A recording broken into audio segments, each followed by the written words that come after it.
अस्सलाम वालेकुम dear students, उम्मीद है आप सब खैरियत से होंगे। तो आज हम ग्रेड 9 बायोलॉजी का नेक्स्ट टॉपिक स्टडी करेंगे, यूनिट नंबर 6 का, जो कि है functions and sources of proteins.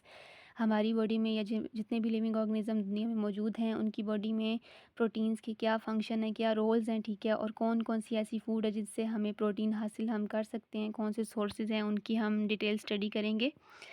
तो यहाँ पे बताया हुआ है, proteins are the very important molecule in our cells. Proteins जो हैं वो हमारी बॉडी, आपको पता है, सेल से बनी होती है, और सेल के अंदर ये बहुत इंपॉर्टेंट मॉलिक्यूल्स होते हैं।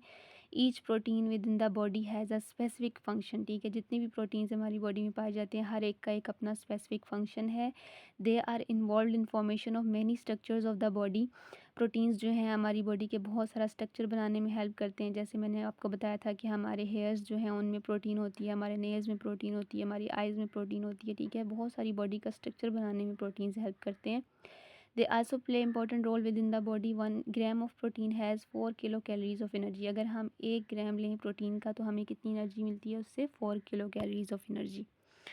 फंक्शंस देखते हैं आप डिटेल में। सबसे फर्स्ट फंक्शन है इसका cell membrane protein.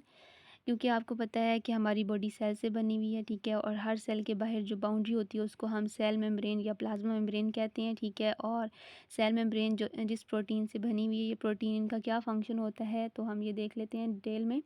Many proteins in plasma membrane act as channel and carrier proteins, ठीक है। Some protein at the surface of cell act as a antigen। कुछ ऐसे प्रोटीन्स हैं प्लाज्मा मेम्ब्रेन में जो कि एक्ट करते हैं एज अ चैनल प्रोटीन, ठीक है। चैनल प्रोटीन कौन से प्रोटीन होते हैं? ये छोटे टनल्स की तरह होते हैं, ठीक है। ये पानी और आयंस को और या जो जो भी छोटे स्मॉल मॉलिक्यूल्स हैं उनको सेल के अंदर और बाहर लेकर जाते हैं, ठीक है। एंड नंबर 2 है कैरियर प्रोटीन। कैरियर प्रोटीन वो वाले प्रोटीन होते हैं जो कि ऐसे सब्सटेंसेस जो कि सेल के मेम्ब्रेन से पास होकर सेल के अंदर नहीं जा सकते इजीली, तो ये जो है उन स्पेसिफिक मॉलिक्यूल्स को जो है वो ट्रांसपोर्ट करने में हेल्प करते हैं, ठीक है। और कुछ प्रोटीन जहाँ पे बताया हुआ है कि सेल की सरफेस के ऊपर एंटीजन का काम करते हैं। और इन एंटीजन जो है वो इस सेल के लिए एज आ आईडी कार्ड जो है इसके तौर पे काम करते हैं। एंटीजन की वजह से जो इम्यून सिस्टम होता है वो पहचान लेता है कि ये अपनी बॉडी का सेल है या कोई फॉरेन सेल है। फॉर एग्जांपल कोई जर्म है, सेल है, बैक्टीरिया हो गया, वायरस हो गया, तो एंटीजन जो है वो जो बाहर वाले सेल हैं उनको पहचानने में जो है हेल्प करते हैं। और कुछ प्रोटीन जो है वो एक्ट करते हैं एज अ एंटीजन, ठीक है। नंबर 2 फंक्शन है इंजाइम्स। बहुत सारे जो एंजाइम्स होते हैं ये भी प्रोटीन के बने होते हैं, ठीक है। और एंजाइम्स का क्या फ़ंक्शन है? ये हमारी बॉडी में जितने भी बायोकेमिकल रिएक्शंस हो रहे हैं उनको कंट्रोल करते हैं, ठीक है। उनको स्पीड अप करते हैं या स्लो डाउन करते हैं। अगर एंजाइम्स ना होते तो हमारी बॉडी में जो रिएक्शन हो रहे हैं उनको सालों लग जाते होने में। तो एंजाइम्स जो हैं वो जो भी बायोकेमिकल रिएक्शंस हैं हमारी बॉडी में उनके रेट को फास्ट बनाते हैं, स्पीड अप करते हैं उनको। और एंजाइम्स जो हैं they are protein in nature. Number 3 है हार्मोन्स, ठीक है। Protein hormones act as a chemical messengers and regulate different function in the body. और बहुत सारे हार्मोन्स जो हैं वो भी प्रोटीन से बने होते हैं, ठीक है। हार्मोन्स क्या होते हैं? ये केमिकल मैसेंजर्स होते हैं, ठीक है। ये केमिकल्स होते हैं और हमारी बॉडी में डिफरेंट मैसेजेस पहुंचाते हैं और हमारी बॉडी के डिफरेंट फंक्शंस को कंट्रोल करते हैं। फॉर एग्जांपल ग्रोथ हो गया, हमारी बॉडी की ग्रोथ हो गई, रिप्रोडक्शन के प्रोसेस में हेल्प करते हैं, डाइजेशन में हेल्प करते हैं, ठीक है। और ग्लूकोज लेवल को मेंटेन करने में हार्मोन्स जो हैं वो अपना रोल प्ले करते हैं। तो बहुत सारे हार्मोन्स जो हैं वो प्रोटीन इन नेचर होते हैं। नेक्स्ट है एंटीबॉडीज़, ठीक है। एंटीबॉडीज़ जो हैं, एंटीबॉडीज़ भी प्रोटीन की होती हैं। कुछ एंटीबॉडी प्रोटीन्स होती हैं जो कि हमारे वाइट ब्लड सेल जो है प्रोड्यूस करते हैं to provide immunity against the germs, ठीक है। एंटीबॉडीज़ वो वाले सब्सटेंसेस होते हैं जो बाहर से आने हमारी बॉडी में प्रोड्यूस होते हैं अगेंस्ट एंटीजन, ठीक है। बाहर से कोई भी जरासीम आ जाए, कोई बैक्टीरिया वायरस आ जाए, तो उनके खिलाफ जो प्रोटीन बनती है बॉडी में, जो सब्सटेंसेस बनते हैं जो उनको किल करते हैं, उनको हम एंटीबॉडीज़ बोलते हैं, ठीक है। और एंटीबॉडी जो है वो भी प्रोटीन इन नेचर होते हैं। और हमारे जो वाइट ब्लड सेल हैं वो इन एंटीबॉडी प्रोटीन्स को प्रोड्यूस करके हमारी बॉडी को इम्यूनिटी प्रोवाइड करते हैं, ठीक है। यानी क़ुव्वत मुदाफ़अत जो है वो हमें देते हैं जरासीमों के ख़िलाफ़, ठीक है। इनसे लड़ने में हमें मदद करते हैं। नेक्स्ट है हीमोग्लोबिन।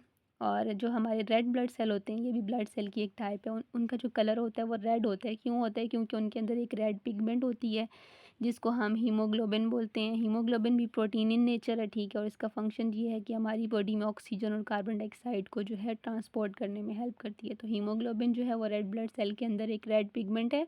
इसका फंक्शन ये है कि ऑक्सीजन और कार्बन डाइऑक्साइड को बॉडी में ट्रांसपोर्ट करती है, ठीक है, ब्लड के थ्रू। और हीमोग्लोबिन भी जो है वो प्रोटीन से बनी हुई है, ठीक है। नेक्स्ट है फाइब्रिनोजन। ब्लड प्लाज्मा, जो ब्लड का लिक्विड पोर्शन होता है उसको बोलते हैं। It contains a blood clotting protein to stop bleeding at injuries, ठीक है। ब्लड प्लाज्मा जो हमारा ब्लड का लिक्विड पोर्शन है उसके अंदर भी प्रोटीन होती हैं। उन प्रोटीन्स को हम ब्लड क्लॉटिंग प्रोटीन बोलते हैं। जब भी हमें कोई इंजरी हो जाए, चोट लग जाए, ठीक है, तो अगर जो खून निकल रहा होता है, ठीक है, जो ब्लीडिंग हो रही होती है, तो ये जो ब्लड क्लॉटिंग प्रोटीन्स हैं ये उस जगह पे जाके ब्लीडिंग को स्टॉप करती हैं, ठीक है, और फर्दर जो है ब्लीडिंग से बॉडी को रोकती हैं। अच्छा, इसके बाद नेक्स्ट है एक्टिन एंड मायोसिन। ये दोनों जो हैं ये भी प्रोटीन्स हैं, ये हमारे मसल सेल्स में पाए जाते हैं, ठीक है। These are involved in the contraction and relaxation of muscles during movement. जब भी हमारी बॉडी में मूवमेंट होती है, हम वॉक करते हैं, ठीक है, चलते हैं, हाथ पाँव हिला के, या कोई भी काम हम करते हैं हमारी बॉडी में, हमारी बॉडी पार्ट कोई भी मूव करता है, तो उसको जो है मूव करवाने में ये दोनों जो हैं मसल सेल्स हेल्प करते हैं। और मसल सेल्स के अंदर कौन सी प्रोटीन इनको ये फंक्शन परफॉर्म करवाने में हेल्प करती हैं, वो है एक्टिन एंड मायोसिन प्रोटीन। और मसल्स ये हमारी बॉडी की मूवमेंट कैसे करवाते हैं, मसल्स कॉन्ट्रैक्ट और रिलैक्स होते हैं, ठीक है, और मूवमेंट में हमें हेल्प करते हैं। कॉन्ट्रैक्ट का मतलब ये है कि मसल्स सिकुड़ते हैं, ठीक है, रिलैक्सेशन मतलब वो ढीले होते हैं। तो इस तरह मसल्स की जो मूवमेंट है कॉन्ट्रैक्ट और रिलैक्स होकर ये बॉडी को डिफरेंट मूवमेंट्स जो हैं वो प्रोवाइड करते हैं।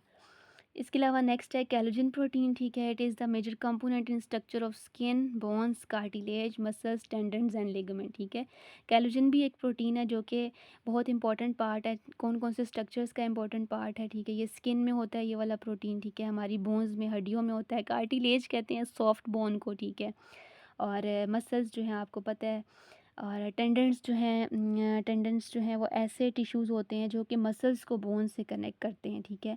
और लिगामेंट्स ऐसे टिश्यूज़ होते हैं जो बोन्स को बोन से कनेक्ट करते हैं।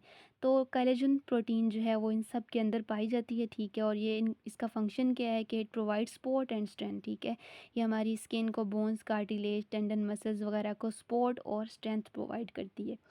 नेक्स्ट है केराटिन प्रोटीन। केराटिन प्रोटीन कहाँ कहाँ पाई जाती है? It is the component of hairs, nails, ठीक है, ये हमारे बालों में होती है। केराटिन प्रोटीन हमारे नेल्स में, नाखूनों में होती है, ठीक है। फीदर्स जैसे परिंदों के जो पर होते हैं, ठीक है, उसमें पाई जाती है। हॉर्न्स यानी कि जो सींग होते हैं जानवरों के, ठीक है। एंड बीक, चोंच वगैरह जो बर्ड्स वगैरह की होती है, उसमें ये प्रोटीन पाई जाती है, केराटिन प्रोटीन, ताकि ये उनको हार्ड बना सके, ठीक है, और उनको प्रोटेक्टिव बना सके। लास्ट है हिस्टोन प्रोटीन। हमने पढ़ा था क्रोमोसोम्स जो हैं वो दो चीज़ों से बने होते हैं, डीएनए और हिस्टोन प्रोटीन से, ठीक है। तो हिस्टोन भी एक प्रोटीन है जो डीएनए के साथ मिलके क्रोमोसोम की फॉर्मेशन में हेल्प करती है। नेक्स्ट है सोर्सेज ऑफ प्रोटीन। तो कौन कौन सी ऐसी फूड है जिससे हम प्रोटीन्स को ऑब्टेन कर सकते हैं? तो प्रोटीन्स में B obtain from plants, fungi and animals, ठीक है। हम प्रोटीन्स को 3 सोर्सेज़ से लेते हैं। नंबर 1 प्लांट से हम इसको ले सकते हैं प्रोटीन्स को, ठीक है। हम एनिमल से ले सकते हैं। और नंबर 3 फंजाई से, ठीक है। नंबर 1 है प्लांट सोर्सेज़। तो plant seeds are most common source of proteins like beans, lentils, peas and nuts, ठीक है। प्लांट्स जो है सबसे ज़्यादा इनके जो सीड्स हैं ये इंपॉर्टेंट सोर्स हैं प्रोटीन का। लाइक बीन्स जो होते हैं, ठीक है, ये जो हम जैसे लोबिया वगैरह खाते हैं, ठीक है, इनको बीन्स बोलते हैं। और लेंटल्स जैसे दालें, ठीक है, पीज़, मटर वगैरह, नट्स वगैरह, बादाम वगैरह में, ठीक है, ये प्रोटीन पाए जाते हैं। एनिमल सोर्सेज में क्या क्या है? एनिमल प्रोडक्ट्स जो हैं, फॉर एग्ज़ाम्पल मिल्क हो गया, मिल्क के अंदर प्रोटीन होता है, ठीक है। बीफ हो गया, बीफ कहते हैं, आपको पता है कि ये गाय के गोश्त को कहते हैं। मटन, बकरे के गोश्त को कहते हैं। पोल्ट्री मीट यानी चिकन वगैरह, एग्स हो गए, फ़िश होगी, और सी फूड, ये इन सब से हमें क्या मिलता है? प्रोटीन। नेक्स्ट है फंजाई सोर्सेज। हम प्रोटीन्स को फंजाई से, यानी ख़ास तौर पे जो है वो मशरूम जो है फंजाई की एग्जांपल है, उससे भी ऑब्टेन कर सकते हैं। डायग्राम में देख लेते हैं, ये आपको प्लांट सोर्सेज नज़र आ रहे हैं, इसमें ये आपको लोबिया वगैरह और ये नट्स वगैरह नज़र आ रहे हैं, ठीक है, मटर हो गया। और ये एनिमल सोर्सेज हैं प्रोटीन्स के, ठीक है, जिसमें बीफ है, मटन है, चिकन है, एग्स है, मिल्क है। और साथ में ये नीचे आपको मशरूम नज़र आ रहा है। मशरूम जो है फंजाई की एग्जांपल है। तो ये सारे थे sources of proteins. Thank you. अल्लाह हाफिज़।